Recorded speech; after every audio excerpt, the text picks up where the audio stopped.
मस्साजोग सरपंच हत्या प्रकरणानंतर शरद पवार यांचा हा बीड दौरा आहे। बीडहून शरद पवार हे परभणीला जाणार आहेत। परभणीमध्ये आंदोलक सोमनाथ सूर्यवंशी यांच्या कुटुंबियांना सुद्धा ते भेट देणार आहेत। परभणीमधील बाबासाहेब यांच्या पुतळ्याला भेट देऊन आंदोलनाच्या ठिकाणी सुद्धा ते जाणार आहेत।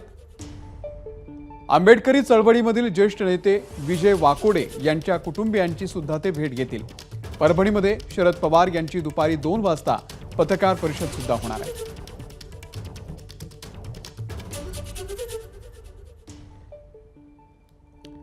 आणि या सगळ्या संदर्भामध्ये अधिक जाणून घेण्यासाठी थेट जाऊयात परभणीमध्ये।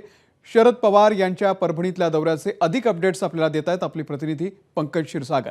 पंकज, नेमका कसा असेल शरद पवार यांचा हा दौरा?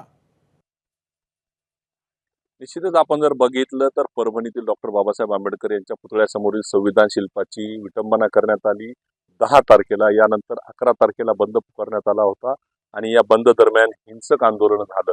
या हिंसक आंदोलनानंतर अनेक घडामोडी घडल्या।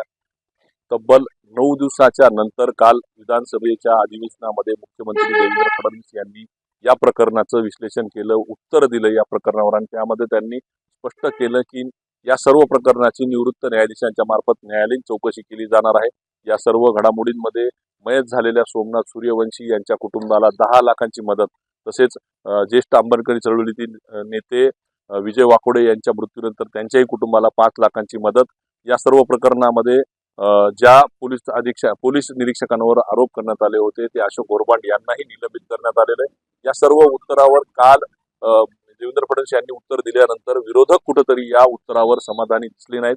त्यांनीही लगेच यावर अनेक प्रतिक्रिया दिली की हे प्रकरण पूर्णतः चुकीच्या पद्धतीने मुख्यमंत्र्यांनी मांडले आहे, यामधली सखोल चौकशी होणं गरजेचं आहे।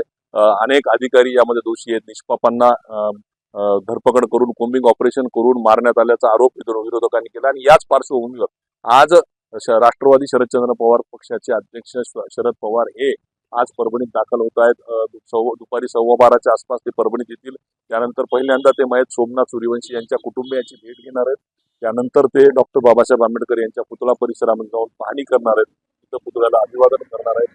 दुसरीकडे जे काय आंदोलन सुरू आहे या सर्व आंबेडकरी अनुयायांकडून, तिथं सुद्धा ते भेट देतील आणि त्यानंतर ज्येष्ठ नेते विजय वाकोडे यांच्या कुटुंबांना सांत्वनपर भेट देऊन त्यानंतर पत्रकारांशी ते संवाद साधणार आहेत। एबीपी माझा, उघडा डोळे बघा नीट।